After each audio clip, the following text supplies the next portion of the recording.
Muri yeZimbabwe ndadzoka zvekare. Nasi I'm in a good mood because zvinhu zvacho zviri kundinakidza zvisingaite because love more Madhuku arova inonzi dribbling style achinzvenga vakomana veZimbabwe Republic Police panapa. Unozodei. You know, I've been thinking ndikati these guys ndianani ko vakanyatso asainwa kuti vanoita type emamwe mabasa ekuti pese paroda kuitika anything, say the beat a meeting or something, vanodongo create kuti vakomana venga vabude vatonogarira zvinhu. But iyo tichaitaura tichanyatsodenengudza nenyaya dzacho, regedza ndimbopinda nenyaya dzevanhu nemusoro as usual zvatinongodziita. Today the regime deployed over 50 police officers at the NCA head office to block the holding of a leadership meeting, but it failed. In its tracks, the NCA meeting proceeded at a venue unknown to the oppressors. We recommitted ourselves to stopping the K3 agenda. We will win. That's Professor Love Madhuku. Vari kuti aiwa tanga tagarirwa vanga vatumira over 50 police officers kuti vange vachinokanganisa kupfurira mberi kwemeeting, but zvadhakwa, zvadribblewa, zvavharwa, zvadzungaidzwa, chadzimira baba. Yo kana wogaya kuti uriwo purisa wacho wakagarira pameeting ipapo, wakakonekta zvako pawifi yepa office paMadhuku ipapo, ubva wanzwa ari kutoposta achitaura kuti zvoni tatova dribbler, tatorwa meeting yedu hatina kuitira ipapo. Wegonongoona kuti saka mari yenyika iri kutambiswa. Saka mapurisa ndo basa ranyara munomukira kuita kungogarira ofisi yaMadhuku. What's next? Mhosva dzaswera dzichiparwa dzingani. And last time I checked, ndakanzonga zvaitonzi mapurisa anenge ari kutoshota paratio hazisi kutombonyatsopindirana. That's why kuti crimes ari kuparwa nevanhu akawandisa, but these guys kungotambisa mari yenyika. God, but no, not Mutamba Dakwa is not fit for the job. He must be fired.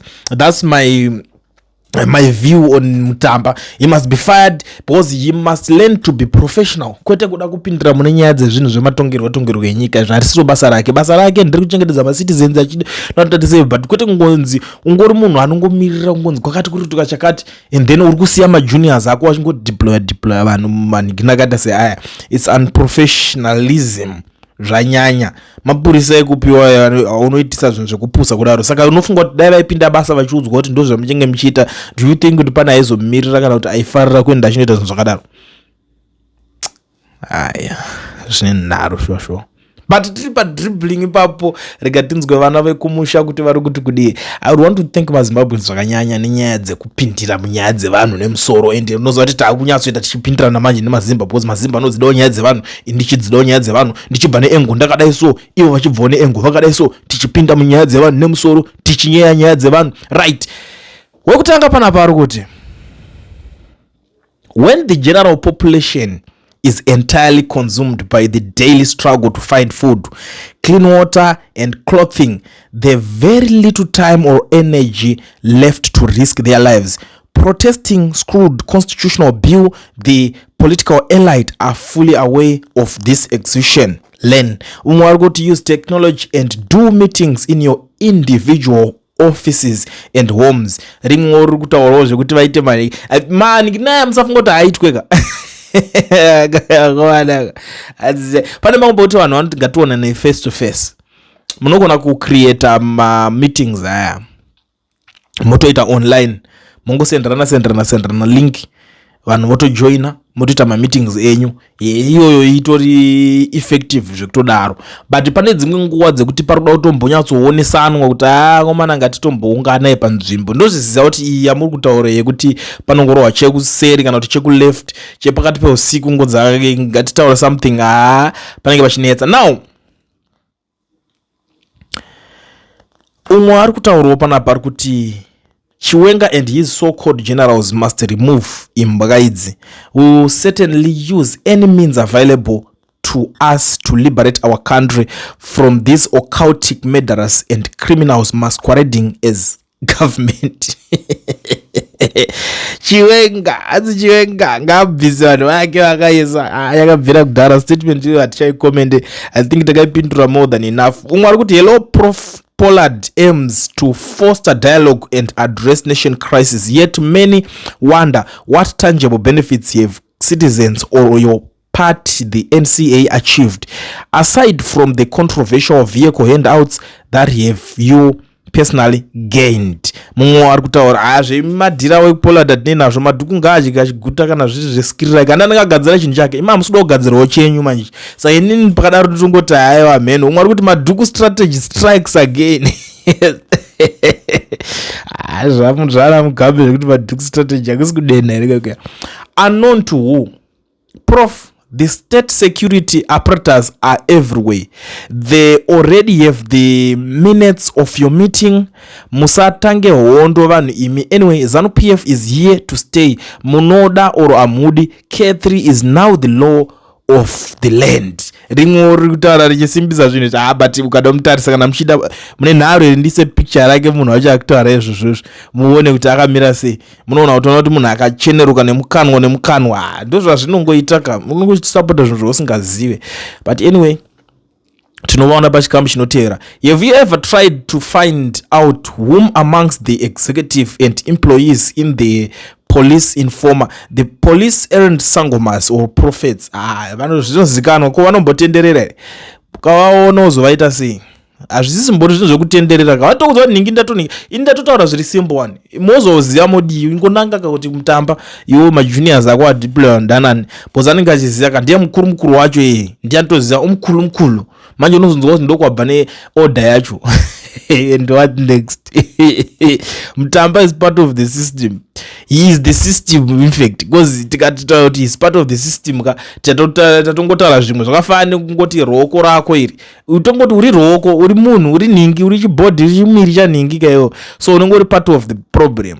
The government of Zimbabwe is entirely decoupled from this deployment. Any insinuation of state involvement is utterly baseless. Manufacturing a public narrative of state-sponsored persecution is not only false, Prof, but it is also a desperate overestimation of your own relevance. Saka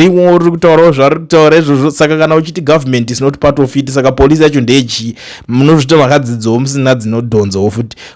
You can't mention government without mentioning police yayo.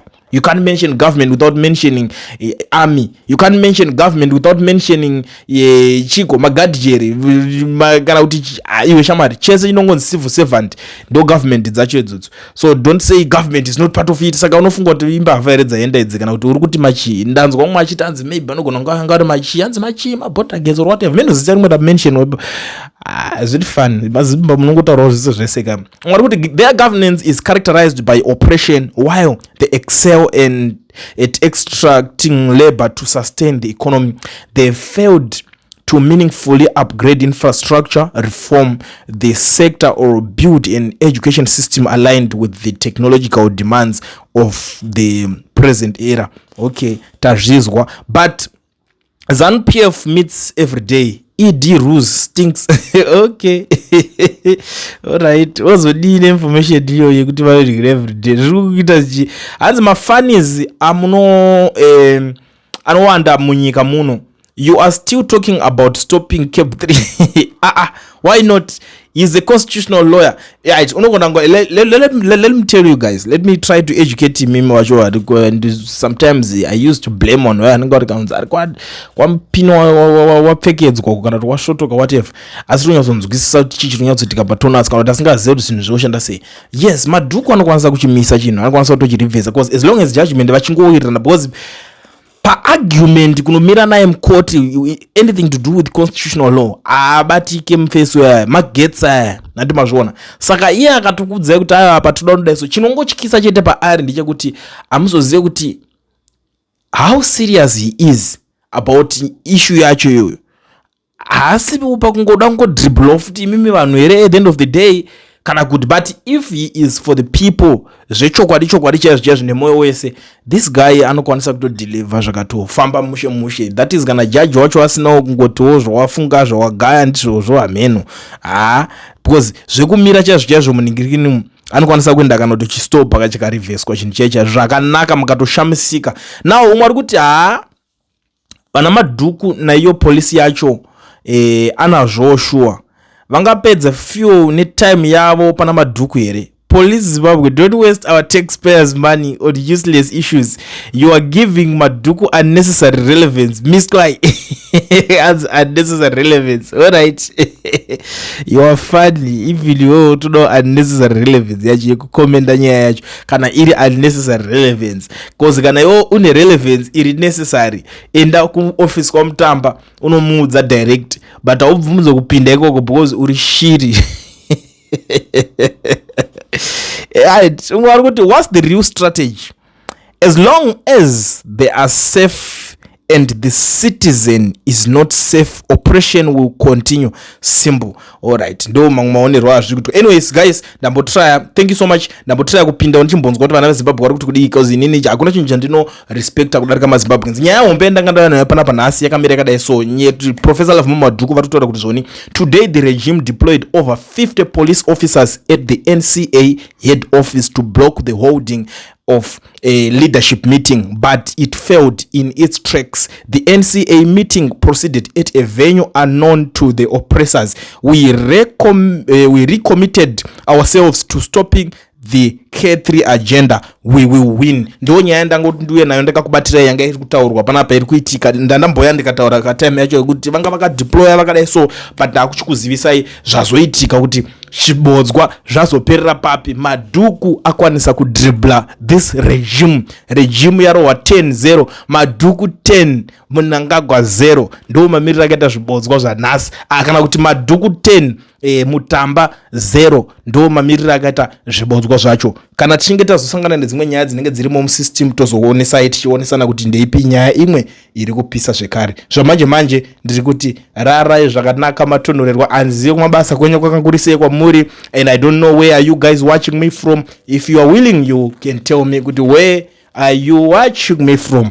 Have a good night, guys. Kulian TV, Team VAT. Asivanu achishamsika. Kulian TV, aichatzika. Saka subscribe, wozo laika. Nechawana jisapa na chichazusha. Everybody say Kulian, yeah. Information need brilliant, yeah.